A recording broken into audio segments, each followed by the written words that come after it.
Welcome to the Derek Loudermilk Show. This is episode 379 with Julie Ryan.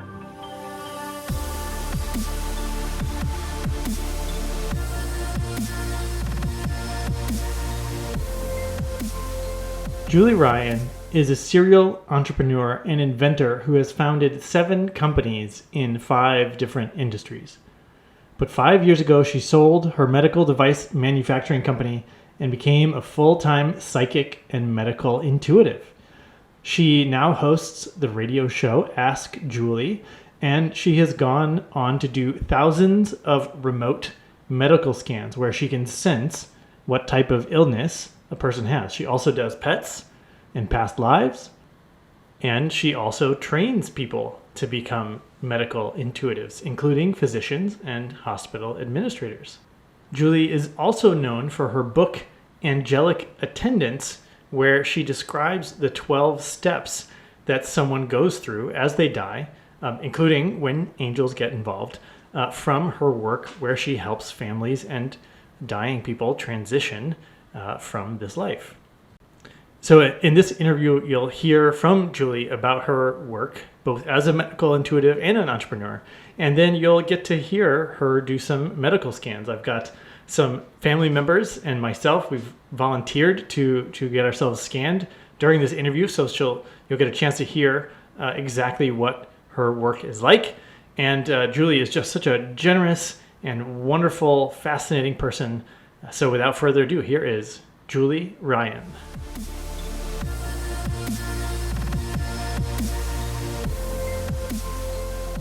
Julie Ryan, welcome to the podcast.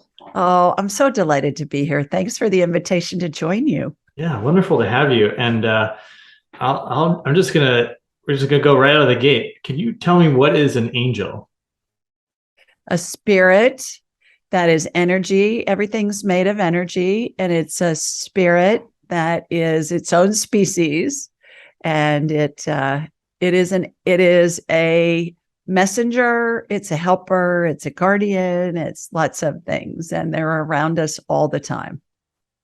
Okay, so you define them as a species. Yeah. Do they have a particular place of residence?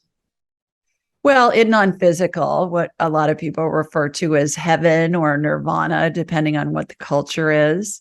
And they're their own species. It is my human frame of reference for that, Derek. People will say, well, my mom died and now she's an angel. And say, no, that's like comparing a schnauzer to a daffodil. They're different things. They're different species. Human form is a human spirit, right? And angel spirit was never a human. It's just always been an angel. Okay, wonderful. And the reason I started with that is because I saw your diagram on your website of the 12 phases of transition. And in this diagram, it shows these different angelic souls. We just had a motorcycle go by. In the diagram, it shows these different sort of, as someone's dying, angelic beings come and assist, and then other entities come. Could you talk a little bit about this process? And I'm really curious how you discovered the 12 phases. Sure, be delighted to. The process is a configuration of a gathering of angels and the spirits of deceased loved ones and the spirits of deceased pets that are there with the person as they're transitioning, as they're in the dying process. Now, this is the case, Derek, regardless of how somebody dies. So if somebody dies very instantly, like in the case of a homicide or a suicide, or their death is prolonged over days, weeks, months, even years, everybody goes through the 12 phases of transition as I perceive it. And I've worked with thousands of families who've had a loved one who's dying. And it's a glorious component to the dying process. I find that there's lots of information out there about near-death experiences. There's information about grieving, and there's information about the afterlife. But there's not a lot of information about what happens when somebody's actually dying. And I think that's what scares most of us, especially those of us that have been raised in a Western culture, because we're taught when you die, you're either going to fly or you're going to fry. And that's what people are afraid of. So my 12 phases of transition help people understand what's happening, and it gives them a lot of comfort, whether that's the person actually who's dying that hears and reads about the 12 phases of transition, or whether it's a family member or a loved one. It provides comfort to everybody that witnesses it, or that feels it, or that just sees my diagrams. Yeah. I know there's a lot of information from the near-death experience research where people can bring back information. And there's also the information from children who remember their previous lives and can also speak to the process before they incarnated. How did you tap into this information, or how did you come to understand this?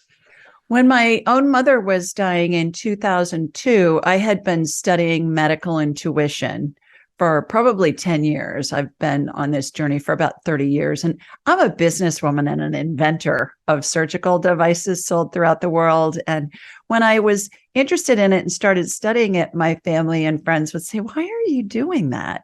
I'd say, "I don't know. I don't know. It's just interesting." 6 years I did it and paid the equivalent of a PhD or an MD to study this stuff. And they'd say, "Why are you doing this?" I said, I find it fascinating. So I was being led. I know that now because now I do this full time, and I have for about 5 years. But when my own mother was dying, Derek, I had been studying this stuff for about 10 years, and I'd never been around anybody who had died before. So when we drove all night, she lived in Columbus, Ohio, where I was born and raised, and I live in Birmingham, Alabama. So my husband, my young son, he was 10 at the time, and this was 20 years ago, we drove all through the night to get to her because that was the fastest way for us to get there. I couldn't get a flight up there faster than we could drive. It's a 10-hour drive. So we got there at about 10 in the morning, and she recognized that we were there, but she just wasn't really able to communicate. And she had been moved into a hospice facility, an inpatient hospice facility. And all the rest of my family was there, my siblings, their spouses, some of my nephews were there. My dad was there. And when I walked in the room, we all said our hellos. And then my dad was reading out of this prayer book. I was raised Roman Catholic. And my dad was reading out of this prayer book that was Prayers for the Dying. I'd never heard of it, let alone had I ever heard any of the prayers out of it, but it was very nice. So I closed my eyes, and I see things in my mind's eye telepathically. And I saw this iridescent mist floating through the room. And when he stopped saying the prayers, it stopped. And then later, about an hour later, we said the rosary, and that iridescent mist came back. And I thought, okay, this must be what they call grace. And I thought, I wonder what else I'm going to be able to see in my mind's eye as she goes through this dying process. And so it was really interesting. I kind of felt like a schizo at the time, because on one side of the equation, my heart was breaking because my mother was dying. Right. And on the other side, I was fascinated by what was happening from an energetic and a spiritual perspective. And so that's how the 12 phases came about. And that's what I talk about in my book, Angelic Attendants, is what happened with my mother when I was with her. That was the first time I'd seen that. And then I go through in detail what the different phases are. And then there are lots of stories in there of families with whom I've worked, and they're really heartwarming and really miraculous in a way, some of them surprising. I have people say, "Well, gosh, I couldn't put it down." And that surprised them at how fun it was to read it, because the stories are just so amazing and you can't make this stuff up. It was just remarkable. I'm wondering about ghosts. Have you encountered people getting stuck in this process that become ghosts? Is that a thing? That's not my perception of what happens. Yes, I've encountered lots of ghosts. And there's a chapter in my book called The Train Wreck, and it's full of ghosts, and it's really fun. And we were able to corroborate the information that we got with historic documents and through other means. Everybody goes to heaven. There was a movie out, I don't know, 20 or 30 years ago, All Dogs Go to Heaven. Yes. Well, all people go to heaven too. And what I find is that spirits are escorted to heaven by angels. And then if their spirit wants to continue the human experience, but in spirit form, that's when they come back. And that's when we'll encounter what we call ghosts. And so it's fascinating. Most of the time, ghosts don't know they're dead. When we incarnate, you mentioned children knowing past life information. Yeah. When we incarnate, we forget what our past lives were. And especially little children can still perceive them at times, but they start to shut that down about the age of about 6 or 7. So like us, when we come in and we don't remember all the details of our past life, we're supposed to experience this life and go through all of the adventures of this life without being concerned about past lives. Past lives are really fun. I do that a lot with clients, and they can give us little snippets of information that help us make sense of what's happening in this life. And we can talk more about that later. But ghosts, like humans, I find they don't know they're dead, but their spirit knows, and their spirit wants to explore what it's like to be in non-physical, but be in the human experience. Does that make sense?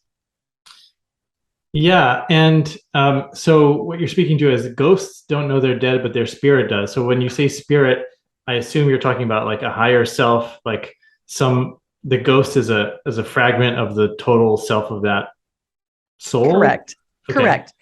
Right. We're all spirits attached to a body having a human experience. Spirit and soul to me is the same thing. It's just semantics. It's the energy that's everlasting. And there are a lot of schools of thought that believe that we can be in multiple places at the same time. And a part of our spirit always is in non-physical, and then we're in the human experience too. So when somebody's dying, their human side perhaps doesn't realize that they're dying, especially in the case when somebody dies very suddenly, unexpectedly. Mm-hmm.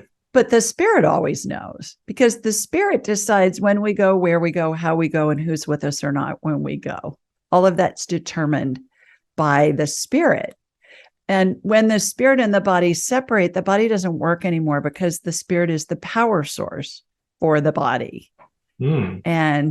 And the interesting thing about our spirits deciding when, how, where, with whom, when we all transition or die, in other words, same thing. Ask any funeral director, ask any hospice nurse, ask any critical care medical provider, whether it be a doctor. It's usually more of a nurse. The doctors are kind of in and out quickly, but they have limitless stories about everybody sat with grandma for 2 weeks, and Aunt Susie was on duty, and she left the room for 3 minutes to go get a cup of coffee, and grandma transitioned. Grandma died while Aunt Susie was out of the room. Or my dad waited until so-and-so got into town so he could say goodbye, and then he died 10 minutes later. I mean, there are endless stories about that. So I think that's just validation that we all decide when and how we go. So do you know much about like the process in between death? So you talked about everybody goes to heaven. Do you know much about the process from heaven to reincarnation, or to becoming in a body again? I haven't. That's not in my wheelhouse of anything that I've really studied or even explored from the spirit perspective. No, how I came about all of this is I have a mentor who's been my mentor for 30 years. She was my teacher. She taught me this stuff, and she's now in her 80s. And when I see her, she does healings on me. I do healings on people all over the world. She's the only one that does healings on me with any regularity. And it's maybe once a quarter that I get one. And throughout the years, Derek, when I'm with her in person, I'm laying face up on a massage table, I got a blankie. There's a pillow under my head, and I got a blankie over me. And so I'm comfortable. I'm snuggly. And when she starts doing a healing on me, all my deceased loved ones' spirits line both sides of the table and they participate in the healing. Mm. So my parents, my grandparents, my late sister, even my late dog, her spirit is there too. Well, one day, this spirit of a deceased pope showed up. And he had the whole outfit on, the hat and the shepherd's rod and the whole 9 yards. And I said, well, who are you? And he said, I'm Clement. And I said, okay. I never heard of a Pope Clement. And he said, yeah, I was number 6. And I said, okay, may I help you? Kind of like, why are you here? And he said, you're supposed to teach the world what happens when somebody dies. And I said, yeah, I'm not interested in that. I'm not doing that. I'm a businesswoman. People will think I'm nuts. And he said, yeah. Just get on with it, because the death and dying process has been so bastardized over the millennia that people are so afraid to die, and there's nothing to be afraid of. And so it's your mission here. Basically, this is why you're here, is to teach the world what happens when somebody dies. And I said, yeah, whatever. I'm not doing that. So, Derek, I get in the car to go home a few minutes later. And just for kicks, I did a search on Pope Clement VI. Well, come to find out, this guy was in office during the Black Plague, when 2/3 of Europe died. And he's best known for his prayers for the dying and his prayers for the dead. And I thought, all right, you can't make this stuff up. And so then it took several years. And this was several years after my mother had passed, and I had helped many other families and had come up with the 12 phases of transition and all of that. And he said, this is basically your life's mission. So that's what I'm doing. Several years ago, I sold my surgical device manufacturing company and then started a radio show and a podcast and wrote my books. And here I am, educating the world what happens when somebody dies. Wow. Thank you for doing that. Nothing like getting prodded by a dead pope, right? Yeah. So when he first sort of issued that, directive for you, what was the first thing you were like, okay, now I'm going to do this? What was the next thing you did? Well, no, I just was going, I'm not doing that for years. And then the catalyst that really got me off of my rear end to do something with this was I was sitting in church and I was in between my son and my husband at the time. My son was, I don't know, maybe 12 or 13. And the priest from the altar during his sermon said, wouldn't it be amazing if somebody could tell us if we really are taken to heaven by angels? And we, and it's a glorious experience, because there's a prayer said at every Catholic funeral called In Paradisum. And in Latin, it means into paradise. And it talks about how the angels and your loved ones will greet you and lead you into paradise. And Father Fallon said, wouldn't it be great if somebody could tell us if that actually happens? And I'm getting elbowed by my husband and my son, because they knew that about the Pope Clement story, and that, I was being led to write a book and teach the world. And so I finally just said, okay, God, really? From the pulpit in the middle of Mass, you're giving me grief about this? So then I really just set to work to do it. And I got what I call golden ovary courage to be able, guys have brass balls and girls have golden ovaries, the golden ovary courage to be able to get this information out there. Interesting, when I was writing Angelic Attendants, Derek, I just researched to find out, where did that In Paradisum prayer originate? And what I learned was it began as a 5th century Gregorian chant. So perhaps it took till the 5th century till someone was well educated enough that they could read and write, because, everybody was illiterate till 150 years ago or so, most people were.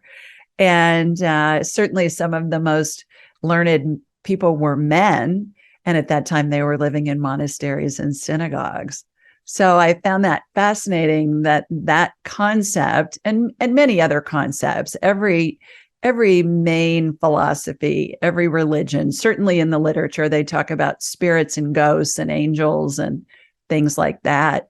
The literature that comes to mind is Shakespeare's King Lear. And certainly one of the most well-known one is old Ebenezer Scrooge and the ghosts of Christmas past, present, and future in the Dickens A Christmas Carol. Most people have heard of that at some point. So the information's there. It's in all the holy texts. It's ancient, been there for forever. Maybe it just took for us to be well educated enough that we are able to read and write, and we've come full circle from being super proof based, and you're a scientist, so you like proof. And, and what's proof?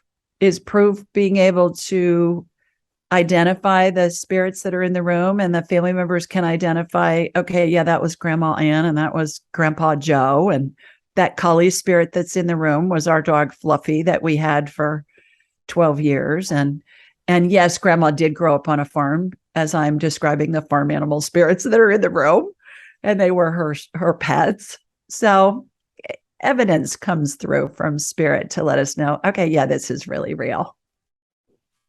And I'm really curious, given that you had a business, once you committed to, being the person who's going to talk about dying and tell people about the process and everything, did you come up with a plan, or how did you set about achieving your mission that you were given? Great question. I am a serial entrepreneur. I believe it's a DNA thing because otherwise we wouldn't do it. And so I have founded 9 companies in 5 industries over the past 30 years. And the reason why I love your question so much is this is the first thing I've ever done, Derek, where I didn't have a business plan. No plan. I've been led every step of the way.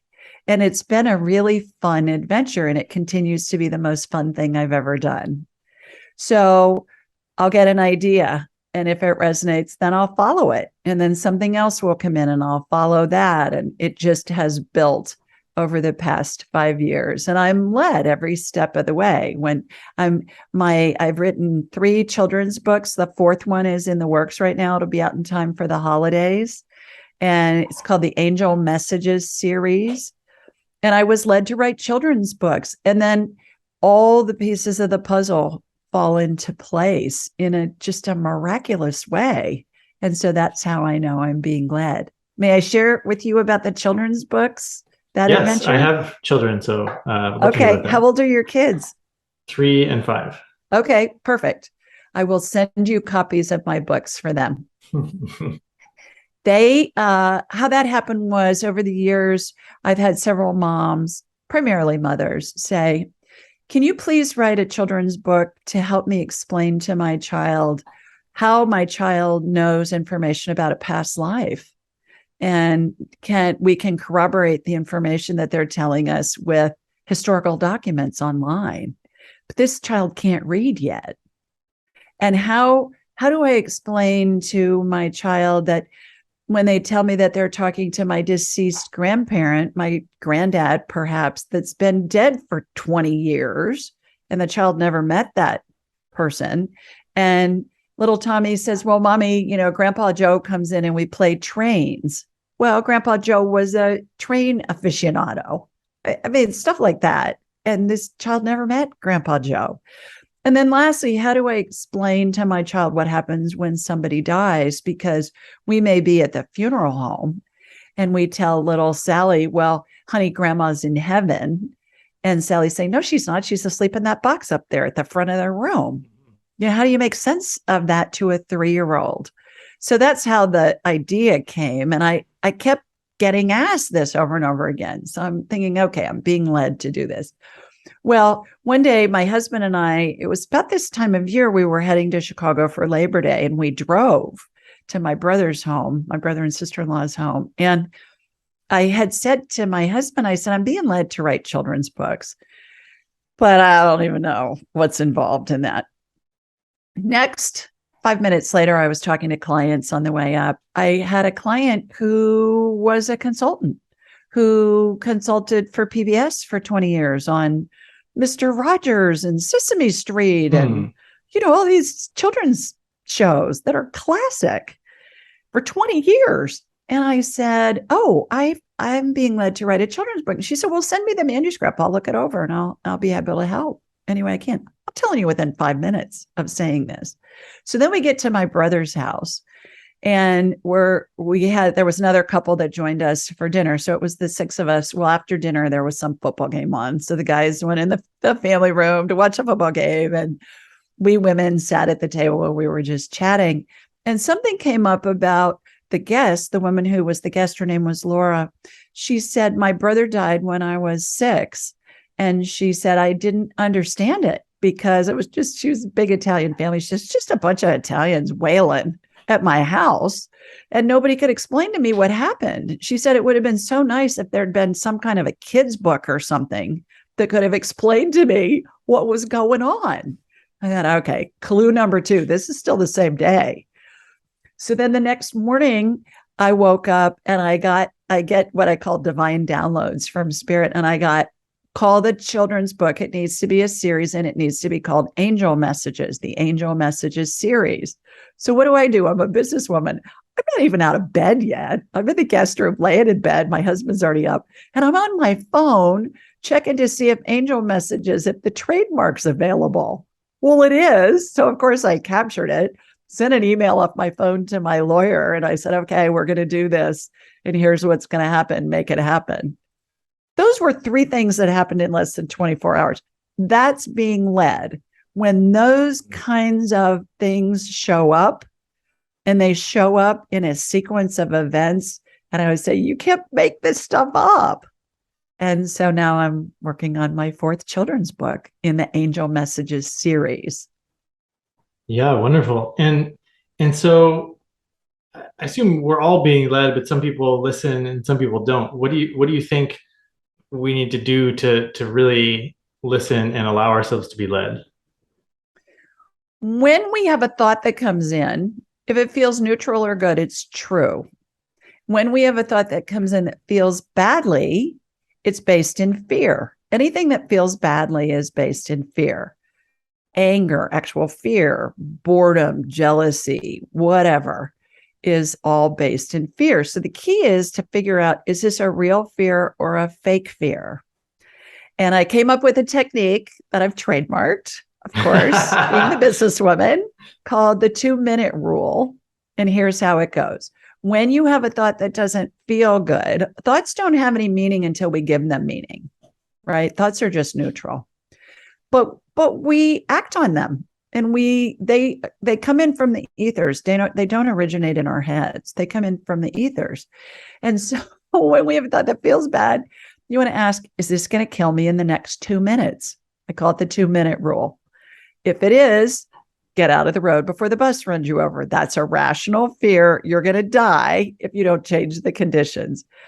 If it isn't, if it's a no answer, which 99.9% of the time it is a no answer, then you know it's a false fear based in a limiting belief that's also false, that we picked up somewhere along the way from parents or grandparents or teachers or the media or friends or whomever.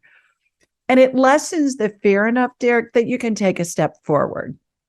And then you'll have another thought that comes in. So if you pay attention to how thoughts feel, we all come in with an internal GPS system. And it helps us discern between what's a real fear and what's a fake fear. Let me give you an example. When I was little, my Mima, my beloved grandmother, used to tell us, if it's windy outside, you need to put a hat on because the wind will give you a cold and it will make you sick. Mm-hmm. Okay. So even to this day, 60 years later, when I go outside and it's a windy day, I don't put a hat or a scarf on because I know that illness is caused by viruses and bacteria. The wind doesn't give you a cold, but I can hear my Mima in my head saying, "Oh, you better cover your head because, it's windy out there and you're going to catch a cold." That's an example of something that we all are taught when we're little. It's like when we were living in Croatia when we had a young baby, and it was warm springtime. We lived right by the Mediterranean, and all the Croatian grandmothers would see our baby without socks on in the sun on a warm day, and they would be like, "Put socks on that child," and they would scold my wife like, "Don't you come out here without socks on the baby again." Funny. Yeah. Yeah. So it's all, I heard somebody the other day, actually, it was a client yesterday, I believe, and her husband was told by his father not to eat chocolate because it caused diabetes. And then the diabetes caused eye problems. Well, when we really dove into it, it wasn't the chocolate, it was the chocolate torte that the guy was making that he was eating multiples of every day. And then he taught his son, so his son won't touch chocolate. And the wife goes, man, you're missing it. But that's another example of something along those lines. So if I'm understanding correctly, like we're all getting um, these insights delivered to us, and we may not act because we believe it's a fear or it makes us feel fearful, even though it's not a legitimate fear. And that's what Correct. stops people from, okay. Fear stops people. Yeah. Yeah. And the communication that comes in the form of a thought. And that's guidance that we get. And our heads are like big satellite dishes, Derek, and they receive and they transmit frequencies. So when you have when you have a thought that feels bad, you'll get a thought and then it leads to another thought, another thought, another thought. Before long, you've imagined this horrible situation. You're in this black hole and you feel like crap. Well, that's because you're on that radio station. You're on that channel of those thoughts, that frequency. And what you want to do is you want to change the channel. You're listening to classic rock on 94.7. It's 94.7 megahertz. That's the frequency on which the thought or the music is being broadcast. You want to listen to country music. What do? You change the channel. When we ask, is this going to kill me in the next 2 minutes? We change the channel because curiosity is based in love. Curiosity is fun. It's interesting. You want to know more. Just by asking that question, we change the channel, then we can get other information coming in that feels better. 2-minute rule is such an amazing technique for life. And the thing I love most about it is it's free and it's convenient because it works anywhere your brain is, and your brain's usually with you wherever you are. What about some of these fears that are not immediate but legitimate, like I lost my job and I don't know how I'm gonna, make ends meet or something like that. It's not gonna kill me, but it's like a real thing that might stop you from taking inspired action. It's a yes or no comment. And that's how the game is played. It's either yes or no. It's not no, but if I don't find a job, then you're on that radio station broadcasting those thoughts of, oh my gosh, we're going to lose our house and we're not going to have any food. So we're going to die homeless and starving. Right? Probably not. And that's what we're doing when we're in that situation is we're utilizing our imagination to envision things we don't want to happen. So when we nip it in the bud and you have that first thought that comes in, oh my God, I've lost my job. How am I going to make ends meet? You say, okay, if I can't make ends meet, is that going to kill me in the next 2 minutes? No, it's not. So that's a false fear. And then when you lessen that fear by asking that question, then you'll get an inspiring thought come in, like maybe I'll talk to this person and see if there's anything at their business or company that might be something that I would be interested in. Maybe I'll go online, maybe I'll go on LinkedIn, maybe I'll look whatever. And that's how inspiring thoughts happen. When we're in fear, especially when it's an irrational fear, several things happen. First of all, we stay on the hamster wheel of trying to control something that's not real. It's an illusion. So nothing changes. That's number one. Number two, when we go into fear, we're in fight or flight mode, right? So the blood's going to your extremities so you can run away from the saber-toothed tiger. Well, the body doesn't know what's a real fear and what's a fake fear. So when you're in fear all the time over fake stuff, you're in chronic fight or flight, your cortisol levels are up. It causes lots of inflammation. Chronic inflammation causes most of the main diseases that we have in our Western society. So it has benefits, not only physiological, but also psychologically. Yeah, that's a wonderful technique. And it works great in any situation. You're standing in line at the grocery store and you're running late for an appointment, and you got to get baby formula because you're out and there's been a shortage. And oh my God, if I don't buy this baby formula, but I'm 13th in line and everybody else is buying baby formula and there's not much left on the shelf. If I don't get this, then my baby's going to starve. And if I don't make this appointment, then, I'm going to have to wait another 6 months and blah, blah, blah, blah, blah, blah. Okay, if I miss the appointment, is this going to kill me in the next 2 minutes if I have to wait 2 months? No, it just lowers the fear immediately. And then you can have a rational thought like, I'm going to call the doctor's office and say, look, I got a baby that needs formula. We're out of it. I'm in line. I'm going to be there as soon as I can get there. Most of us wait an hour to get to see the doctor anyway, so it's not going to matter. Right? Yeah. Yeah. So I think that's an example of how we can use it. You can use it 500 times a day or more. Doesn't matter in any situation. Works great. That's wonderful. Yeah, man, what a powerful tool. One more thing about that, kind of a fun story. Mm-hmm. I have a graduate of my class. I teach people how to do all this woo-woo stuff from around the world. And I have a physician who's a graduate of my class, and she's in London. And she told me, she said, they're using your 2-minute rule in Parliament. And I said, what? And she said, yeah. She said, I had a patient come in who's a Tory party member, and she wanted anti-anxiety medication. This was before Boris was getting ready to resign, and there was a bunch of stuff going on. And so my graduate, the physician, said, well, let me teach you this technique.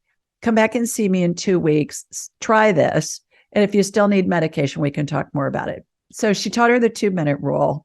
This woman went back to her office. She taught it to her staff. Her staff taught it to other staffs who taught it to their members of parliament. And she said, there are multiple members of parliament and their staffs that are using your 2-minute rule. And when this woman came back 2 weeks later, she said, I don't need the medicine. This is amazing. Yeah. And to have it be passed around, it just shows what a sticky idea it is. People are like, oh yeah, I can totally use that. Yeah. Teach it to your kids. Teach it to your kids. Problem solving helps them trust their intuition. And yeah. I'm really curious about how you view your time as an entrepreneur and the pride of whatever you've achieved there versus what you've achieved with this work. How do you sort of view those two different aspects of your personal history? All part of the adventure. Those were fun. I was passionate about them when I was involved with those. One of the thrills of my life was when one of my inventions, which was a disposable auto transfusion device for total joint surgery, which in English just means that when somebody had total joint surgery, a new hip or a knee or a shoulder, the blood that was shed would go into my device and we would give the patient back their own blood. Well, one of the thrills of my life was being at a orthopedic surgery conference, huge trade show in San Francisco in the Moscone Center. And I walked in and I had licensed this device to the largest global orthopedic company in the world. And they had their trucks parked out front. So that was fun, with their logo. But I walked in and there was this huge banner as soon as I walked in the exhibit hall that said, auto transfusion device, disposable auto transfusion device. That was my invention. I cried. I stood there and cried. I looked like a big ninny in the middle of this huge trade show, where they had like multi-story booths. And it just brought tears to my eyes because I thought, oh my gosh, this is so amazing. And today doing this kind of thing that I do with all the woo-woo is I get such amazing feedback from my clients and people that listen to my show and read my books. A case in point, I spoke at a conference last weekend with 1,000 attendees who had lost a child, regardless of the Mm. child's age. I mean, I don't know that there's anything worse in life that somebody can go through. And I had so many wonderful comments after my talk, but one woman in particular, Derek, came up to me and she said, "Thank you for validating what my little boy told me as he was dying, because he could see spirits in the room." And he kept saying, "Mommy, who were all these people? Who are all these people? Why are they here? What are they doing?" And she said, "I couldn't see them, but now you've validated what he kept telling me with your 12 phases of transition explanation. And that makes it all the much sweeter and more acceptable to me that he was able to see all those spirits." And she said, "It gives me so much comfort as a mom to know that he was surrounded by loved Mm. ones and the spirits of deceased loved ones from many lifetimes that were there to welcome him and escort him to heaven." She said, I can't even tell you what that means to me and helps me with my grief." So that kind of thing I get a lot. And it's really heartwarming. And it makes me want to continue to do this kind of work to, Pope Clement's always right. I don't even argue with him anymore. Who do you know argues with a dead Pope? I did for a long time. Not only on this, but I've just learned over the years since he showed up, he'll want me to do something. I'll say, yeah, I can't do this because of this, and this. And he's like, yeah, just get over yourself, go do it. And he's always right. So yeah. He's still Oh yeah. guiding you. Oh yeah. Okay, interesting. Yeah. I pull him in anytime I want advice. I'll say, "Hey, Clement, what do you think?" And the funny thing, Derek, is he always shows up with his Pope outfit on and the hat and everything. And so one day I said to him, I go, "Clement, I know who you are. You don't have to wear the hat." He goes, No. It's all part of the image. I like that. He's hilarious. He's hilarious. He's really funny.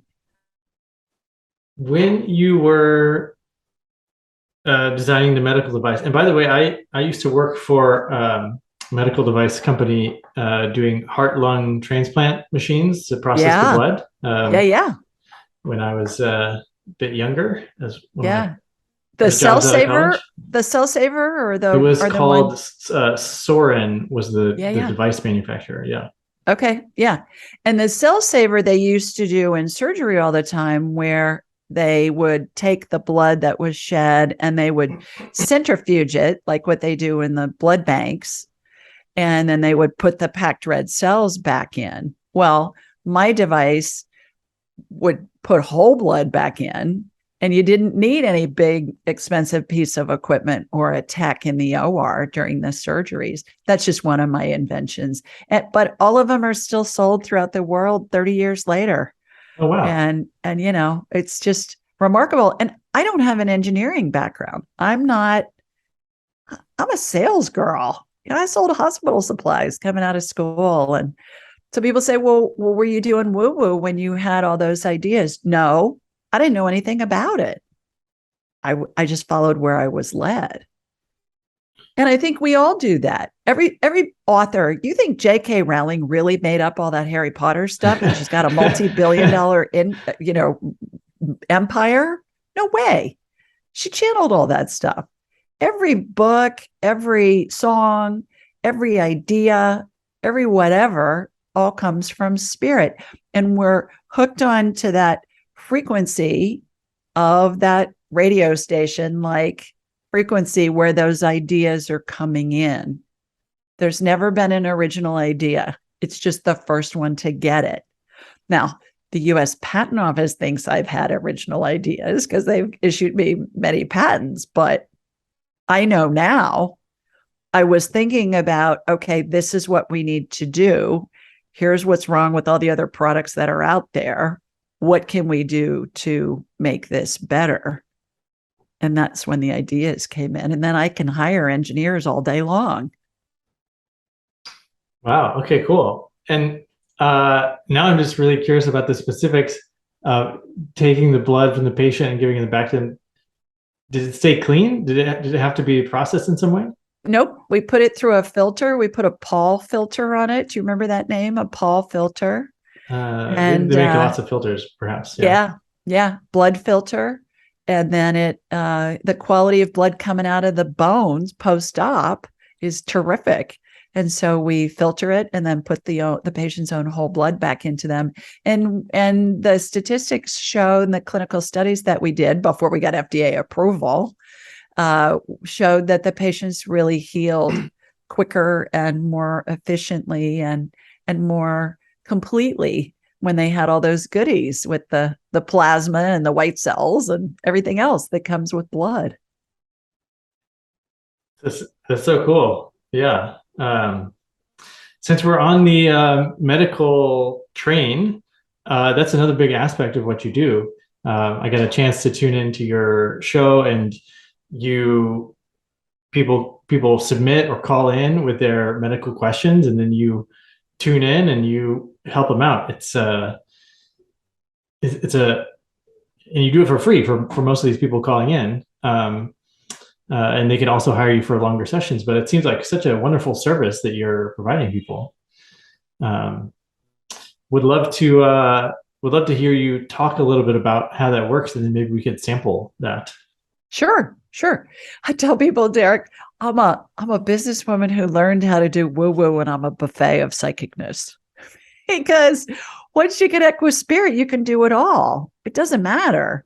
So people call into my show and they want to talk to their dead grandmother or their dead cat, and they want to do a past life thing, or they want career or love life advice, or they want to tell how close to death somebody is. But I get a lot of medical questions, because what I find is many people go see multiple doctors and they have multiple diagnoses sometimes, and they get multiple treatment plans suggested.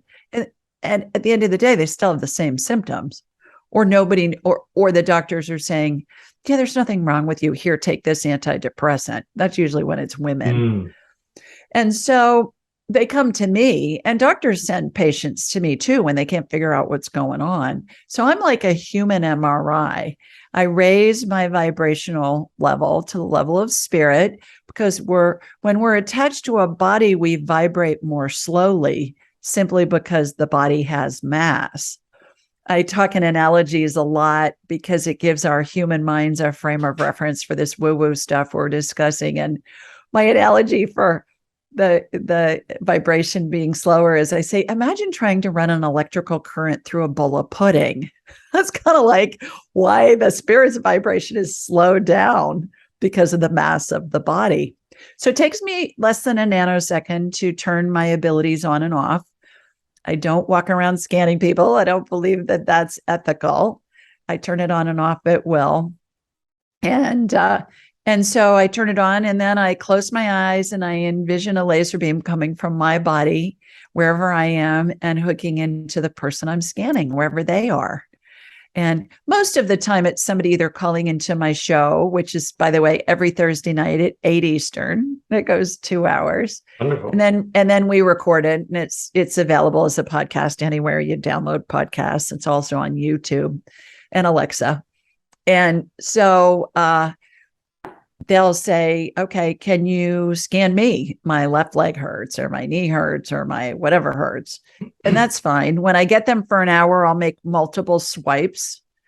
The energy will go to your left knee, and then maybe it'll go to your right shoulder or your right pinky finger or whatever. And so something will be identified. And then immediately thereafter, there will be some type of energetic healing that will begin. And it will be in the form of something getting added, something getting removed. I watch procedures, energetic healings all the time in my mind's eye, Derek, that emulate what I saw in the operating room for decades when I was in there developing new products, testing prototypes, training surgeons, training reps, whatever. Sometimes I see healings that utilize methodologies and devices that haven't been invented yet. And regardless of what I'm seeing, I'm very descriptive with my client, because if they can envision what I'm seeing, it's going to help integrate the healing into the body, because the body's going to follow what the brain shows it, even if the brain doesn't believe it to be true. An example of that might be, remember a time when you watched a scary movie on TV? Well, your brain Mhm. knew it was pretend, but your heart might have felt like it was getting ready to jump out of your chest, right? Right. So that's what happens. And it's really fun to get to do that. And then the healing will integrate into the body, and because it happens on the energetic level. And then the person with whom I'm working, their spirit will decide whether it integrates instantly over days, weeks, months, whether it needs complementary care. I'll get information of, okay, I'm working on your stomach, but here are some things that you can do to help your stomach heal. I call those divine downloads. I'm watching a healing in my head. I'm getting information downloaded into my head, and I'm talking with my client. So I say it's a good thing I'm a girl because I can multitask. It's a female superpower we all have. Sorry, just letting you know. You know what I'm talking about, don't you? I bet if you ask your wife that, she'll agree with me. So, anyways, so we'll do that, and then at the end of the day, it's the person's spirit's prerogative to utilize the healing or not in a way that's going to best facilitate whatever it is their spirit's exploring in this life. And the bottom line is nobody heals anybody else ever. No doctor, no medical provider, no healer, no shaman. Nobody heals anybody else. We all heal ourselves. Think about when somebody has surgery. At the end of the procedure, the surgeon's going to close the incision with sutures and staples. Surgeon doesn't make the patient's skin grow back. The patient makes their own skin grow back. So that's the same thing here. I'm wondering if you could comment on, I heard you say it's a healing energy. And I just interviewed Stefan Schwartz, and he's done a lot of work with remote viewing and sort of healing through time into the past and studying retroactively. But he said it really seems to be a information phenomenon rather than an energy phenomenon. Like he's done experiments to try to see if it's an information-based thing or a some sort of energy. And so he said it actually seems to be information. Could you comment on that at all? What's information? It's energy. Everything's energy. Well, I think he would say information is fundamental to energy, like the layer behind energy experience in like physical energy, like measurable energy. He doesn't have the equipment yet to measure it. It's all energy. Everything's energy. And you can't destroy it. It can change forms, but everything's energy. I don't get tied up in the semantics. I mean, that's a scientific mind doing that. I'm just facilitating healing. And it's an energy healing. It's spirit working through me and with me to help facilitate healing, is how I look at it. So I don't need to know how it works. I just know it works. I know that I can use stem cell energy to help regenerate body parts that have been removed, like kidneys and spleens and livers and whatever.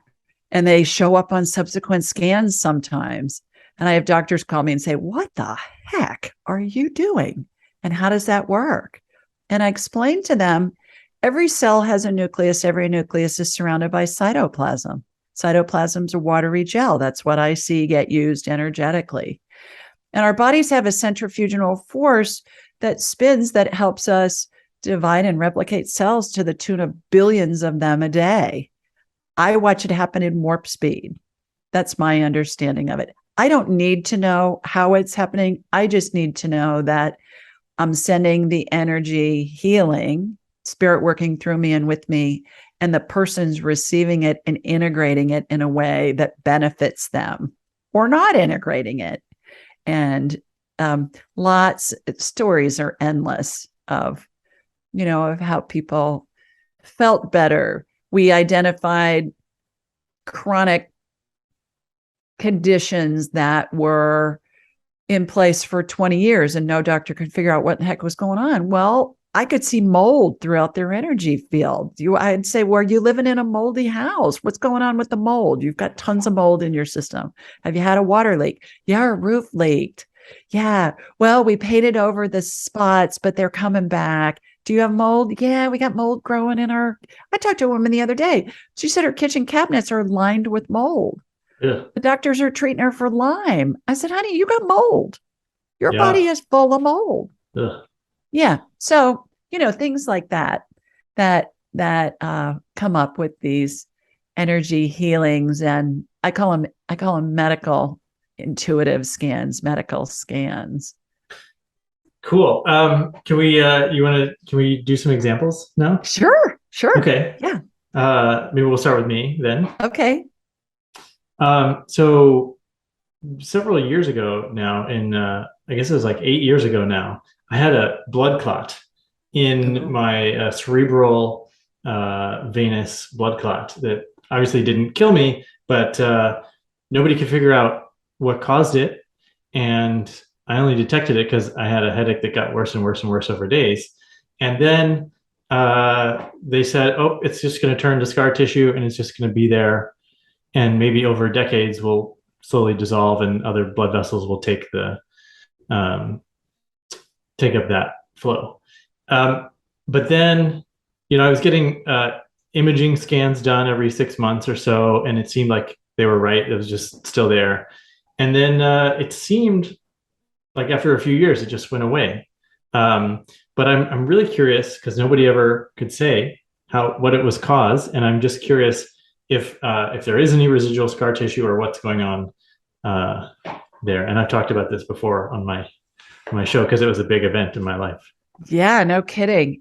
If you came to me when it was first diagnosed, what I would do, and I'll get you on my radar here in a second, but what I would have done and what I do a lot is there's an interventional radiology procedure that's done where there are tiny little coils of copper that are put up through the femoral artery in the groin, and they go into that blood clot or that aneurysm, and they solidify it, and it stops it from growing. And I watch that procedure happen energetically a lot. If I'll get it, I got a call from a friend, her husband was having symptoms, and she wanted me to scan him. And I said, he's having a stroke. He's got a brain bleed. And so I used that technique, which I'd seen in an actual interventional radiology lab back in the day. And so it's so interesting that I know that I was led to be in the hospital supply industry for 30 years because I know what a lot of these procedures are because I was in them or I was involved with the products that were being used. Yeah. To this day, I can't walk in a hospital or an emergency room without looking to see, okay, who's whatever are they using? What brand? what are you guys doing? Ooh, this is cool. What is this? How do you use this? That's my inventor brain. So I said to my friend, I said, he's having a stroke. You need to call 911. And he did. And sure enough, they got him to the ER and they got him into the interventional radiology lab and they put the coils in him. Well, it had already happened energetically. So I could see that. So yeah, I'll be happy to look at your brain and see what's going on there. Yeah. All right. So here we go. You're in St. Louis. I'm in Birmingham. So here comes my laser beam from Sweet Home, Alabama, heading up to St. Louis. And it's a laser beam that I watched, Derek, that goes from my solar plexus and it goes directionally. Like if you were in Greece, it would go across the Atlantic, it would go across Europe. I would find you in Greece. I can find you if you were on Pluto. It doesn't matter. It's just, wherever you are. And then I've got a image of you in my mind's eye, and I'm looking at your head, and I've turned the hologram that's you around. Brain matter looks like thick cooked oatmeal to me, the kind that you'd get at a breakfast buffet. I haven't been able to bake my oatmeal like that at home, but I love it when it's in a breakfast buffet. And so I can see where the scar tissue is. Scar tissue looks to me like chicken cartilage, the kind you'd see inside a chicken breast with the bone in. Mm-hmm. So I've scooped it out, and then I'm using stem cell energy to fill in where that scar tissue's been taken out. Stem cell energy looks like a light amber colored gel, has sparkles in it because it's woo-woo. Gotta have sparkles. Gotta make it fun. And it has a watery consistency to it. Reminds me of this hair gel when I was a kid called Dippity Doo. It's not a great name. Dippity Doo. You can look it up. It was a real thing. I feel like in the I've seen that. 60s and 70s. And then there's a centrifuge. There's a vortex that's spinning above that area in your head. And again, that centrifugal force is what transforms the stem cell energy into new body parts. It'll regenerate anything we need. And so I'm watching that. I'm just gonna look around the rest of your brain while I'm in there. Is that okay? Sure. Well, I have you on my radar. We may be able to increase your IQ by a few points. What the heck? Oh, wonderful. So I'm looking at, okay, so you've got scar tissue in the upper left front quadrant. Did you play sports? Did you play soccer? Did you fall? Were you in a car accident? I had a few bike crashes. Okay. All right. And the brain is not secure inside the skull. So that's why they say don't throw babies in the air, because their brains hit the inside of their bony skull. You can lift them, hold on to them, but don't be throwing them. Yeah. And so the brain matter slams up against the bony skull and then it kicks back. So we'll see scar tissue in a couple of different areas when there's some kind of a trauma. So I'm scooping that out. You look like you played soccer. You got like you were doing headers where you were hitting a soccer ball with your head. Just for a year. I wasn't a big part of my life, but I can tell. I can tell. I can see it. I can see it in my mind's eye. All right. So I'm scooping that out. You've got about 5 areas of scar tissue that I'm scooping out. Each area gets their own stem cell energy, gets the vortex that's spinning above it, that's recreating brain matter. When I see scar tissue in somebody's brain, and oftentimes I'm led to somebody's head, I always remove it. Spirit working through me and with me when I say I. I used to say we, and it would freak people out. So I just say I.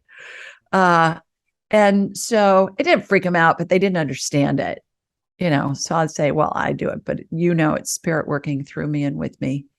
When I see a lot of scar tissue in somebody's head, it can occlude neural pathways. And if I'm working with somebody who's having memory issues, they have dementia or Alzheimer's, their head's full of scar tissue, their brain full. So all your new brain matter's getting regenerated. It's almost done. All right. How I know it's done is all the neural pathways light up. And those, Derek, look to me like laser beams as part of a security system that are crisscrossing a room in a museum, and they're guarding the paintings and the artifacts and the statuary. And so your brain's really lit up. So we probably improved your IQ by a couple points. Wow. That's a wonderful analogy. Yeah. As I mentioned, I talk in analogies all the time because it gives our human minds a frame of reference for this woo-woo stuff, because we don't have a frame of reference for it. Yeah. So I think you mentioned that usually when you start scanning somebody, the energy will go to a particular place in the body. But I specifically asked you to go look in my brain. So would it have gone somewhere else if we hadn't have asked that specific question? Yes. When I talk to somebody on a private consult, I have them for an hour. And when I connect to them, it's always the energy laser beam comes from my solar plexus, hooks into theirs. And then I'll go in blind the first swipe.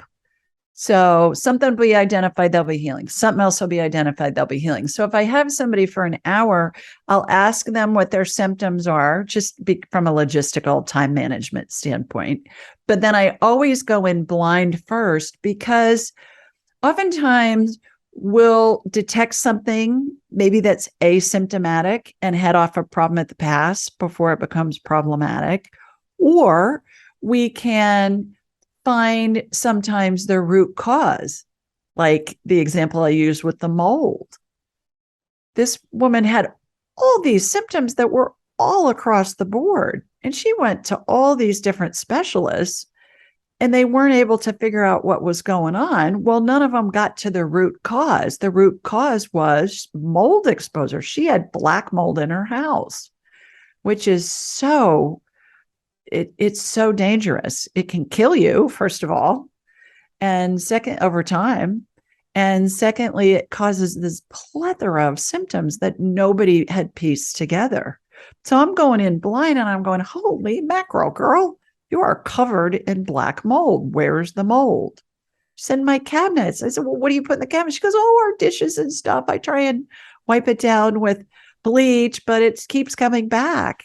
I'm like, oh, for goodness sake. So Yeah. get the cabinets out of there. You got to get it remediated. Yeah. So great question. Cool. Can we move on to some other family members that all put Sure. their hand up as well? Sure. Um, Now, this is a question about actually past life, and I had Yeah. heard that people often have birthmarks where they were injured in a past or previous life. My Yeah. daughter They has a can. birthmark, Yeah. and she's 3, and I asked her, "Can I ask about this?" She said, "Yeah, okay." So she has a birthmark on her thigh. What's her name? Her name is Chloe. Chloe. I'm sure she's darling. You kind of look like a movie star. You're so handsome. Oh, I think I thought that when I first logged on. I thought, oh my gosh, you look like a podcast movie star. star. Well, yeah, YouTube, right? You could be a YouTube star at least. So, okay. So what I'm going to do is I'm going to connect into you and then from you to Chloe. And I'm going to ask her permission if I can do a past life thing for her, if I can scan her. I always ask permission first, even telepathically, because I believe it's an invasion of somebody's privacy. If they're not asking me themselves, if somebody's calling my show, they're asking me, or if they have scheduled an appointment with me, certainly that's their wish, but especially with medical stuff, because for instance, if somebody had pneumonia, well, I'm not going to look at their chest x-ray without their permission. That'd be a HIPAA violation. But we can talk to their spirit, and their spirit's going to tell us what it wants us to know. Just like the person who has pneumonia is going to tell us what they want us to know. So that's how I rationalize that. So all is not lost if somebody says, no, I can't scan them, because we'll talk to their spirit and get information that way. All right. So Miss Chloe, all right, I'm connected into dad. Go into her. Chloe, I'm talking to your daddy. Is it okay? She's saying yes before I even get the thought out all the way. Okay. Here's how I do past lives. I am an entrepreneur. So of course I have to do it a different way. Most people hypnotize the person with the past life thing. I do what's called a past life scan. I want it quick, I want it easy, and I want it efficient, because that's the businesswoman to be quick, easy, efficient. So I envision myself, Derek, in this endless hallway, and it has very narrow walls, very tall ceiling. The walls are lined with 12-inch by 12-inch square mirrors. Each mirror represents a different lifetime, and they're on the walls, lined up in perfect vertical and horizontal columns. Okay. Does that mean I was potty trained too early? Perhaps, because I like order. I don't know, but these are all in perfect columns, both horizontally and vertically. So each mirror represents a different lifetime. We're going to ask a question. The lifetimes that correspond to that question are going to come out from the wall as if they're on a hydraulic arm. And then I'm going to say, show me the one that correlates the most. That one will come out the farthest. I'll envision walking into the mirror, kind of like Alice walked into the looking glass, in Alice in Wonderland, same concept. And I'll be given where it was, when it was, and a little bit about what went on. And then we'll see how it resonates with what's going on in Princess Chloe's life. So here we go. All right. So does Chloe have any past lives that are related to her having a birthmark on her thigh? Is there a left thigh? Left thigh. Left thigh. That's what I'm seeing in my mind's eye. All right. On her left thigh. Okay. So the mirrors that correlate with those lifetimes have come out from the wall. There are about 8 of them. It goes on endless. It's like goes farther than even the mirrors looking like dots. It just is never ending. Wow. So, all right, show me the one that correlates the most. It's already coming out. It's on the right. I see myself jogging down this little hallway, and then I'm in front of it now. It's about halfway up. I'm walking into the mirror. The year 1797 in Spain, Seville. Okay. 17. So what happened? She was a man in that life. She had an accident where she fell and she got burned there. There was a like a mm, if you've got a fire, you can have like a chunk of wood that's hot. It reminds me of charcoal briquettes Yeah. that you use if you're using a An charcoal ember. grill. Yeah, it looks like it looks, but this is wood, and something happened that he fell and it burned him at the time.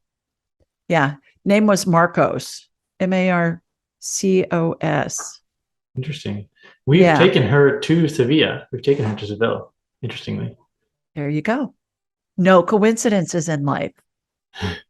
Yeah, yeah, and he was 47 when it happened. It's interesting with the numbers. A seven really is my favorite Bible number. Have you heard of Bible numbers? No. Bible numbers from 0 to 12. Actually, I have the chart right here in front of me. I was using it before we got on the call. They're from 1 to 12. Those are all numbers in the Bible that are used. You know how there's lots of numbers in the Bible, the 12 tribes of Israel, Right. the 7 days of the week. God created the earth in 7 days and all that kind of stuff. And it was because the Hebrews were illiterate, but they understood the significance of different numbers. So to keep some consistency in the Bible, there were a lot of numbers used because it was all oral translations and oral telling of the stories and all of that kind of stuff. And 7 means spiritual perfection. So 7's the number which regulates periods of gestation, 7 days in the week, 7 colors in the spectrum, 7 eternals in Hebrews. 7 is spiritual perfection. So most of the time, I would say 99.9% of the time when I'm doing a past life thing, there is a number 7 in that year. And then if we added all of those different numbers together and came up with the root number, what is that number? You're the math guy. What's the number? We add the 47 age and the 1797. I wouldn't add the 47 age. But I would add the 1797. What does that equal? You got 8, 24. 17, 24. 2 plus 4 is 6, right? So then you go down to 6. Interesting. 6 signifies in the Bible doubt, evil, failure, unfinished, man against God, creation of man on the 6th, serpent appeared on the 6th. So how does that relate to Chloe's birthmark? What I get is unfinished business. She came in and she's got lots to do in this life. It's not bad. Remember, all thoughts are neutral. But we've all been conditioned. Oh, you're talking about unfinished business and serpents and stuff like that. It must be evil. No, it's unfinished business in the Bible that was signified, that 6 signified. So it's going to be fun to see what the unfinished business is in her life and what she does. Quick analogy that I like to use with past lives, Derek, is we come in with a script of things we want to explore. And I'll see that script. It's very general. Like, let's say you want to be a teacher or you want to be a scientist. Well, there are a bazillion ways you can be a scientist, right? Right. And so I'll see that script go through some semblance of that, go through multiple lifetimes. And we look at it from a different perspective, different place, different time, different gender, different situation, whatever. And the analogy I like to use for this is think of Shakespeare's Hamlet. How many times has Hamlet been performed since Shakespeare wrote it in 1602? Who knows? Certainly same script. Where was it performed? In what year? What was happening in the world? What language? Inside, outside? Who were the actors? Who was the director? Who was the costumer? Same script, different perspective each time. And that's what our lifetimes are. And time doesn't exist in the spirit world. So it's feasible that 100 lifetimes of 100 years may not even be a blip on the radar screen in our understanding of time. Oh, cool. That's a great story. Also, I'll see if it means anything to her. Yeah. Yeah. See if she can remember anything. See if she's had any dreams about being burned. Okay. Yeah. Or touching something that was hot that burned her.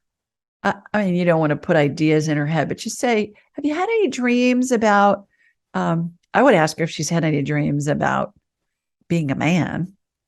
She just have her tell you about her dreams. And Yeah. you're on that frequency, right? Of 1797, Spain, Marcos. So she may tap into that same frequency. It may help her remember. Fun. Yeah. All right. I've got a couple other family members. I probably will cut these if they seem sensitive, but Okay. my mom, well, actually both my parents wanted me to ask you to Okay. to scan them, and I thought we'd start with my mom. Yeah. Does she have a symptom of something she wants me to check just from Uh, a time yeah, she had standpoint? a very slow healing foot ankle injury that sort of persisted over several months. Okay. Did she break her ankle or she sprained it or I what? think she sprained it, and then it was like purple and itchy for a long time. Okay. Was it her right ankle? Oh, I think so. Okay. That's what I'm getting. So, sometimes the energy goes to the other side of the body that's doing the heavy lifting. And it will, I had somebody call in my show last night. I don't remember what the situation was, but it was the opposite. Oh no, it was a dog. I do remember now. It Mm, was the dog, and the dog had an ankle that was broken.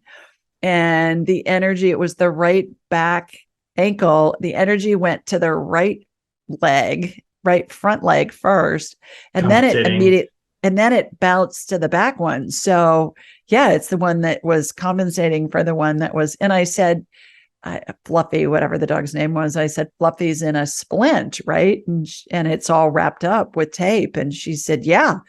And she said, exactly. I said, yeah, I know, I can see it. So then, so what the energy did first was we went and we did a healing on that front leg that was doing all of the compensating for the broken back leg. And then we went to the back leg and repaired the ankle. So Mhm. she was having surgery today, the dog. And I Oh. said, oh, it'll be a breeze because it already happened on the energetic level. Yeah. So is your mom's ankle still bothering her? I get the sense that it's not fully Okay. better. Yeah. All right. All right. So I'm going to connect to you again. I'm going to connect to your mama. What's her first name? Gretchen. Gretchen. Okay. All right.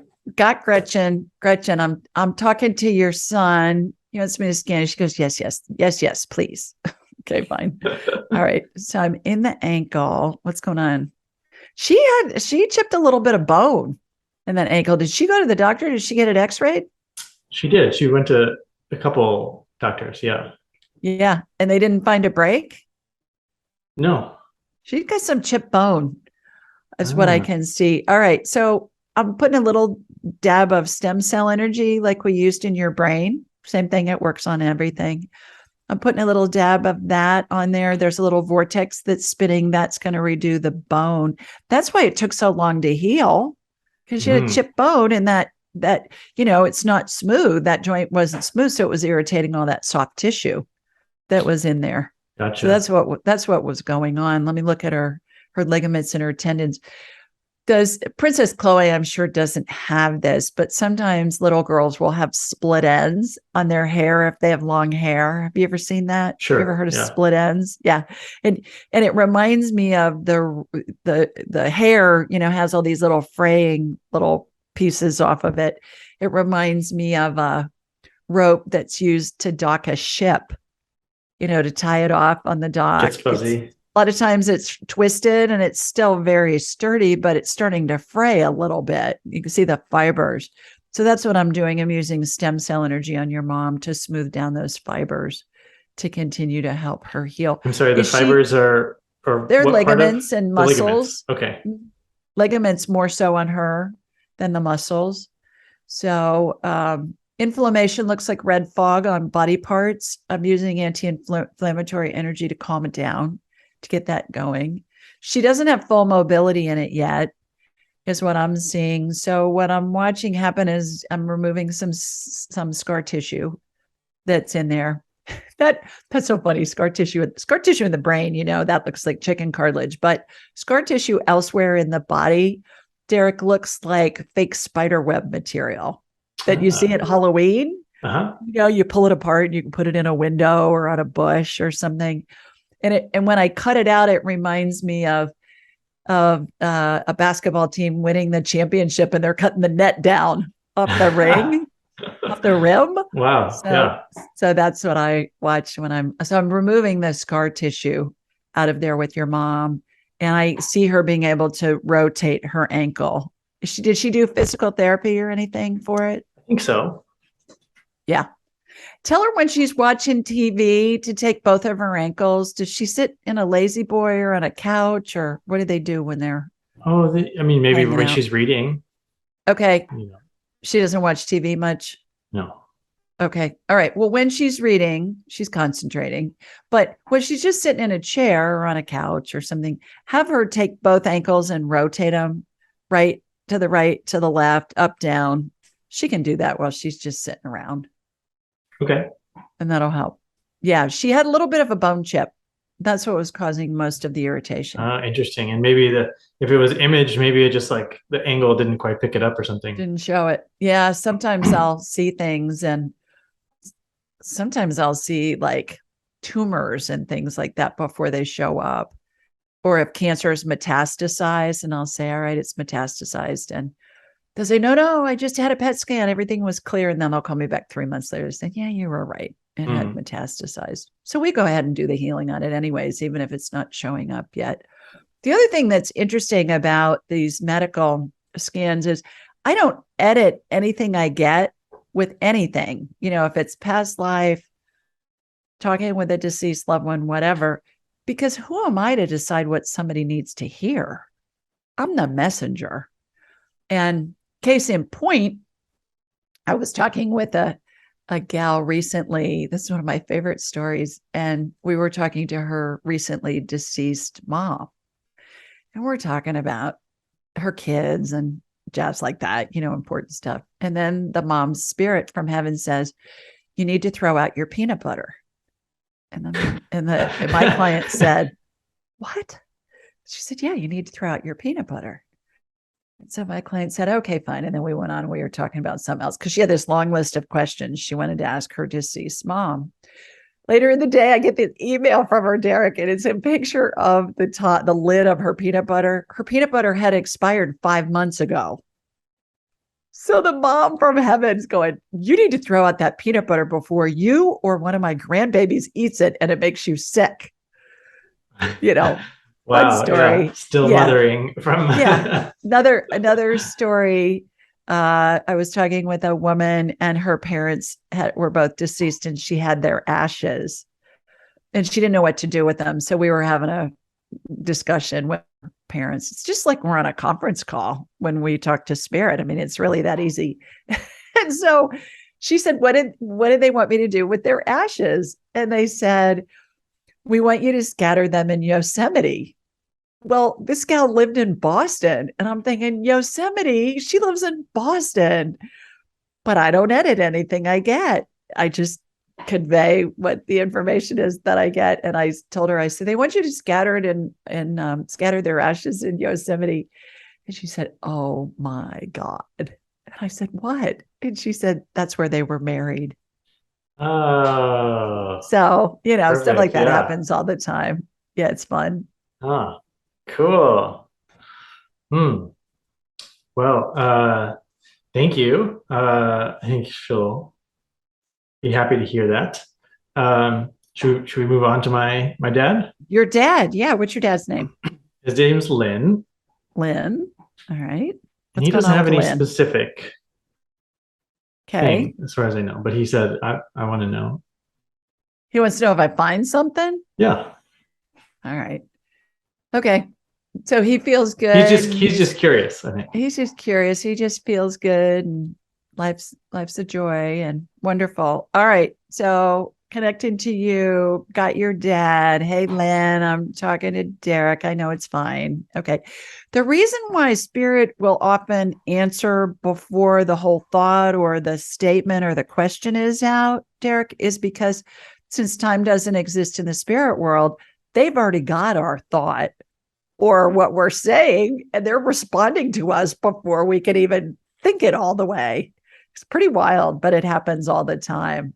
So, okay, Lynn, I'm just shooting energy from your feet up through the top of your head. He's got inflammation in the back of his neck. So I'm watching a chiropractic adjustment happen to his neck. Blue anti-inflammatory energy. Anti-inflammatory energy looks like those refreezable ice packs. The blue and the refreezable ice packs is kind of a royal blue color. Yeah. Okay. The gel. The gel, right. And it just calms it down right away. So if you've got something that hurts, envision that blue gel and envision it being really cold and going to that area of the body that hurts, and it will lessen the pain. I teach people to do this all the time. It's using the mind to affect the body, and it works great. So as an aside, all right, what does he spend time on the computer? What's he doing? He does a lot of cycling. We both cycle, He and so maybe cycles. that's why he's Yeah. holding up his So neck. so cycling, you're leaned over, but your neck's kind of back because your head's Right. up, right? Yeah. He looks good. Looks good. I'm shooting a little testosterone in him. That'll just help keep him from hurting. I know your mom may not appreciate that. He may be chasing her around the room tonight. You never know. I know, not something you want to think about, right? Yeah, that's the thing that showed up was his neck. Yeah. Okay. So I ask him if his neck has been uncomfortable. And what I'm getting is for him to see a chiropractor regularly, especially once a month. Like, he can go once a month, just get it tuned up, keep everything in line. His best friend is our family chiropractor. So There perfect. you go. Does he go see him often or just when he needs him? I think not too often. So it's a good Once a reminder. month. He needs to go once a month. Just keep everything tuned up. Yeah. Yeah. Good. Tell him otherwise he'll turn into a twisted sister, and we don't want that. Yeah. Wonderful. Twisted mister in his Twisted case. Mister. Twisted mister. Cool. Okay. We've almost got through everybody. I just have one more question. Yeah. I think you said in one of your interviews that I was listening to that you can see spirit babies like hovering over someone's shoulder. And my wife and I have been having dreams of babies recently, like in different aspects. So I'm curious if that's on the way or what you could say about that. Is Chloe your only child? We have a 5-year-old who's named Axel, and then Chloe. Okay. Yeah, so two living children. So you're thinking you're going to have another one. There are 2 baby spirits over your wife's shoulder. I connected to her from you. What's her name? Heidi. Heidi. All right. Doesn't mean they're going to incarnate, but they're not twins. They look like little orbs. They remind me of the orb that Glenda the Good Witch flies into Munchkin Land inside in the Wizard of Oz. Okay. Most people have seen the Wizard of Oz at some point in their life. You know how she flies around in a bubble. She's in an orb. I'm trying to remember that. Yeah. Yeah. Okay. Just Google it. Glenda Orb, Wizard of Oz. There'll be pictures all over it. All over about it. So 2 baby spirits, one's a little ahead of the other one, closer in. I think you have the potential for 2 more if you decide that that's what you want to do, and that's what they want to do. When I see multiple orbs over a mom's shoulder, they remind me of airplanes coming into the airport at night to land. They've got their landing lights on, and they're stacked out in the distance waiting for clearance that they can come in. It's also important to note too, Derek, that babies' spirits attach to the birth mom's energy field before they're conceived, and they also attach to the adopted mom's energy field before they're conceived. So Or that's babies that really are going to be adopted. babies that are going to be adopted. Yeah, before they're conceived. Yeah, the Interesting. first time I saw that, I was at a party, and the hostess had a friend that wasn't feeling well, and she said to me, "Can you scan my friend?" And I said, "Yeah, I'd never met the woman before, but apparently she'd heard about me from our mutual friend." And so I was scanning her, and I said, "Are you pregnant with twins by any chance? Because you got baby's energy above each shoulder. Are you pregnant with twins? Are you thinking about twins? What's with the twins?" And she burst into tears. And I thought, oh, heavens, I've offended this woman. She didn't look pregnant. And she said, "No, but we're flying to Guatemala on Wednesday because we're adopting twins and they're going to be born by C-section on Friday and we're going to be there when they're born." And I thought, okay, this adopted babies choose their mom's energy field too. We all choose our parents. Yeah, I'd be curious if that, because that's planned, so it's like very well known, but for adoption, or it's like a little bit more Yeah. unpredictable, would that still be the case, you think? Yeah, we all Yeah. choose our parents. We choose where we're born, when we're born, to whom we're born, and the circumstances into which we're born, so that our lives can have a basic trajectory that will allow us to explore and experience the things that we want to in this lifetime. And that includes a spirit that goes to an adopted family. Adoptive, I guess would be the right word, because they are experiencing what it's like to come in and be born from the birth mom and then be given away and then be raised by somebody else that they've chosen. The other interesting thing is, back to the 12 phases of transition, when somebody is dying, it's the closest maternal spirit to the person who's dying that runs the show from the spirit world. They show up first. Hmm. And then they bring in the other spirits, and they bring in the angels, and they bring in the pet spirits. And if it's someone who's dying, who's been raised in an adoptive home, it's the adoptive mother. It's the one that took care of them and raised them who runs the show from the spirit world. The bio mom is there, but it's the adoptive mom who runs the show, which I thought was really fascinating. Yeah, that's really that's new information for me. So here's a debate that's happening in our culture right now of this whole, like, the Roe v. Wade being overturned by the Supreme Court, and there's some debate over, like, when does the spirit enter the cells of the baby? Do you have any insight about that? I get at the moment of conception, the spirit is in the cells. I also get that that's part of what that spirit wants to explore in the aborted baby. That spirit wants to explore what it feels like to be aborted as a fetus. And the birth mom wants to explore that as well. What's it like to go through an abortion? So perhaps they changed roles in a past life. Perhaps the mom was the aborted fetus and the aborted fetus was the mom or the dad or whomever, the doctor performing the abortion. So we all choose different roles. So back to the past life discussion that we had a few minutes ago, we can explore and experience things from different perspectives. Same script, there's an abortion playing different roles, kind of like you're in a movie.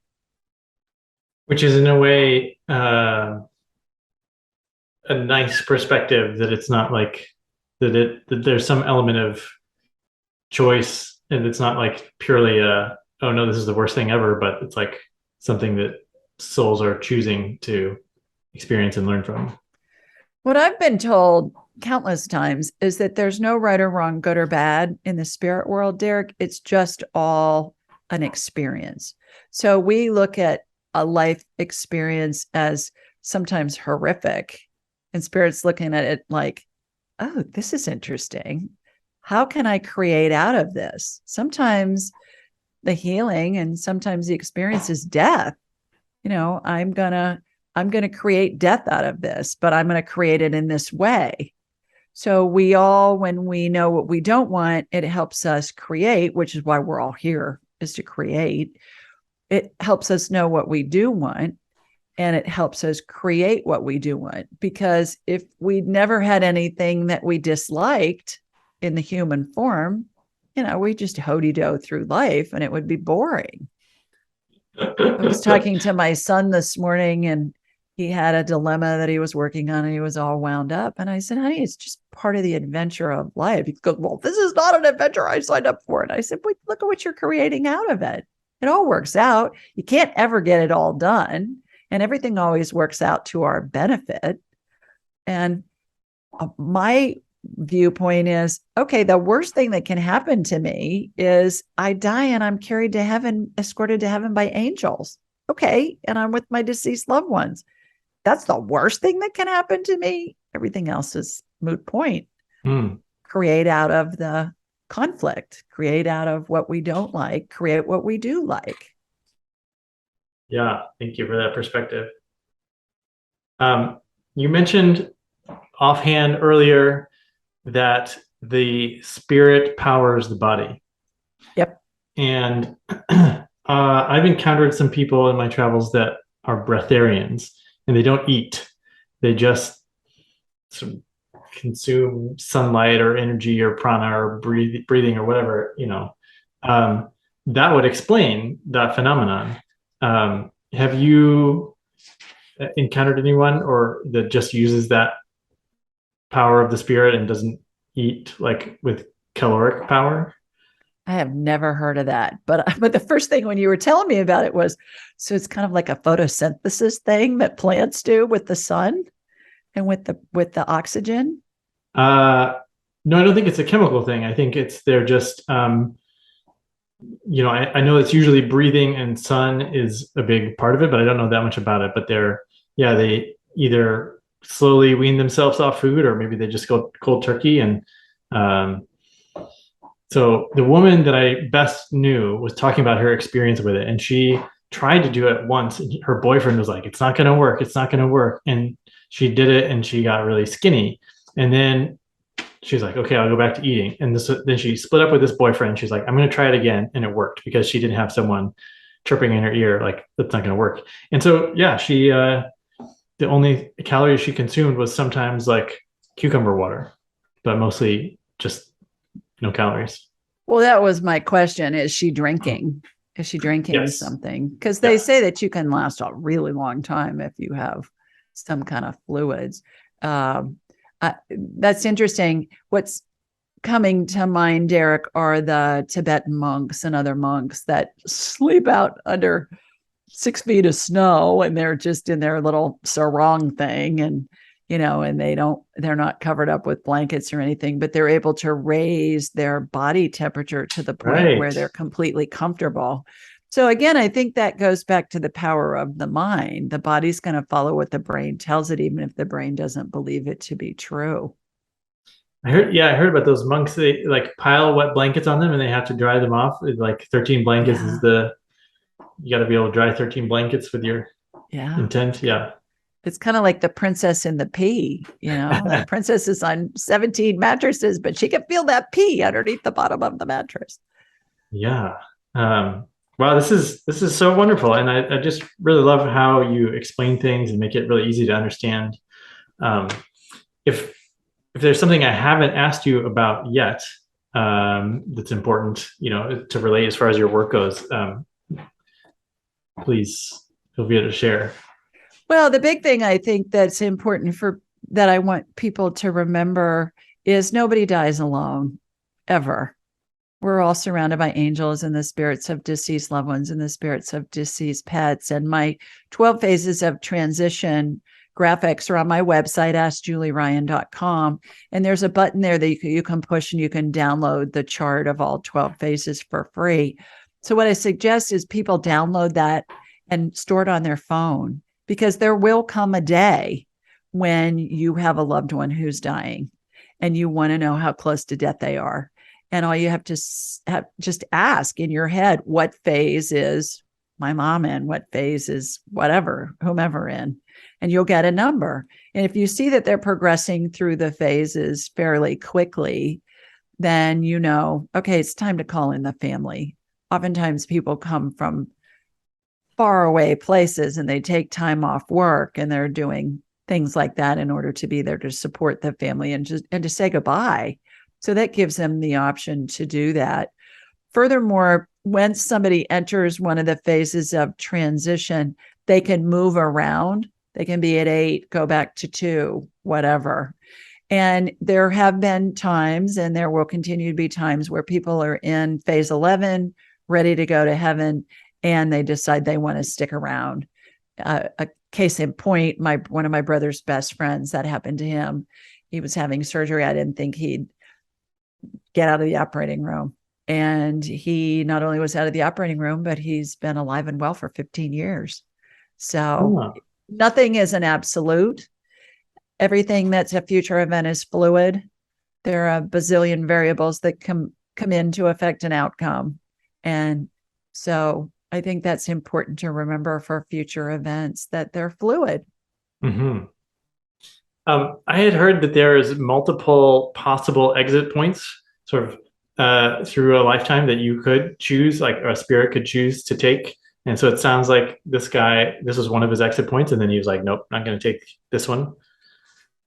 Yeah, there are different schools of thought on that. I don't get, I don't resonate with the exit point thing. I think we decide, okay, we're out of here. We're ready.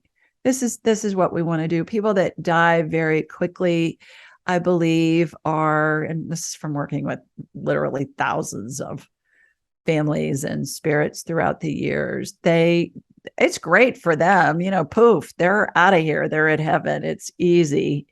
Not so easy for the family, but people that die over long periods of time, they're giving the family time to get used to the idea.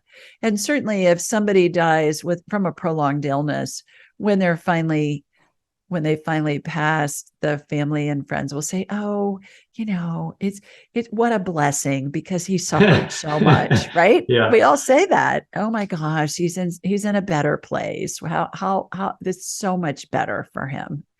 My sister-in-law's father had Parkinson's, and then it went into Alzheimer's, kind of Parkinson's, dementia kind of stuff. And he was in an assisted living place for years. And when he first went in there, I was talking to him telepathically. He was pretty sick. And I said, are you ready to go? These are 3 questions I always ask somebody when they're dying. If I'm working with them or their family, I'll say, are you ready to go? Are you in pain? What do you need? And the stories are endless of what they need. They can be, I need a chocolate bar, to I need my quarterly estimated taxes filed before I leave. That story's in the book. It's really funny. And so what I find is that when somebody is dying and they are saying that they don't need anything, it helps the family feel like they're involved. My mom wants a chocolate bar. My mom wants a sweater. My mom wants whatever. And you can get it for them. And it gives them a sense of peace. Furthermore, by having that chart, when you can show it to family members, it brings such a sense of comfort to the family, because they know they're surrounded by angels. And if they don't believe it, that's okay. Is it feasible? Yeah. To most people it is, even if they don't believe it. That's okay. Usually it's people who are very fundamentalist in their religion. Say, well, I don't, that's the devil. I go, no, it's not. And they'll say, well, talking to spirits is evil. And I'll say, well, do you pray? I'll say, of course I pray. I'll say, well, to whom are you praying? Jesus, the Virgin Mary, Saint whomever, the Holy Spirit. I'll say, great. When you're praying sitting on your couch, does that mean Jesus is there sitting next to you? And you can touch him and you can feel him and you can see him? And they say, well, no. I say, oh, you're talking to Jesus's spirit.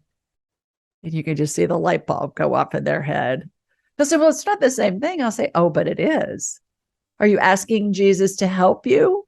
Does Jesus answer you? There's nothing sacrilegious about that. That's what we do. Anybody who prays. So it's just looking at it from a more a broader perspective, if you will. Yeah, And not everybody's getting Jesus next to their deathbed, but they are getting other helpers. Well, yeah, there have been a lot of people that have seen Jesus in their deathbed. Okay. Oh, yeah. So he helps out a lot. Virgin Mary, Saint whoever. And yeah. And the funny thing is, all those spirits that are there to welcome the person to heaven, I call them the Welcome to Heaven Committee. Mm-hmm. They're dressed in period dress. So they represent all the lifetimes that the person has lived. So it's not unusual for me to see a spirit like in a Renaissance outfit. Mm-hmm. I see female spirits that are showing up as a female from the 1960s with mini skirts and go-go boots, and it's hilarious. Yeah, it's really fun. Wow, what fun. Julie, I think you mentioned you had something you wanted to offer to our audience. Yeah, absolutely. Time to talk about that. Yeah. I have props. I feel like a game show hostess. Here's your Angelic book. Attendants. These Wonderful. are the children's books.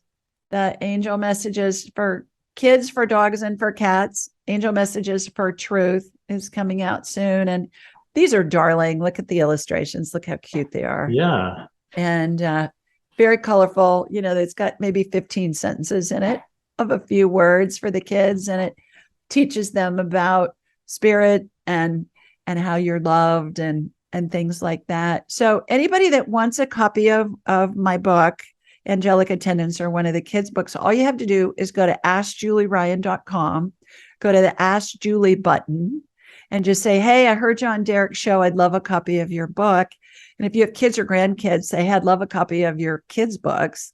And we'll send you the digital and the audiobook version for free as a gift for listening today. So AskJulieRyan.com, go on the Ask Julie button and just ask for the digital and the audiobook downloads, and we'll send it to you. Yeah, wow, thank you. And you mentioned your website there. Anywhere else you would like to direct people to find more about your work? Instagram, Ask Julie Ryan, YouTube, Ask Julie Ryan, Twitter, Facebook, TikTok, everything's Ask Julie Ryan. Okay, perfect. So it's easy. Yeah, well, Julie, wonderful having you on the show. Great to spend so much time with you. And thank you so much for all the work you're doing. Oh, my honor. Thanks so much. Send everybody love. Mwah, from Sweet Home, Alabama. Bye, Julie. Bye.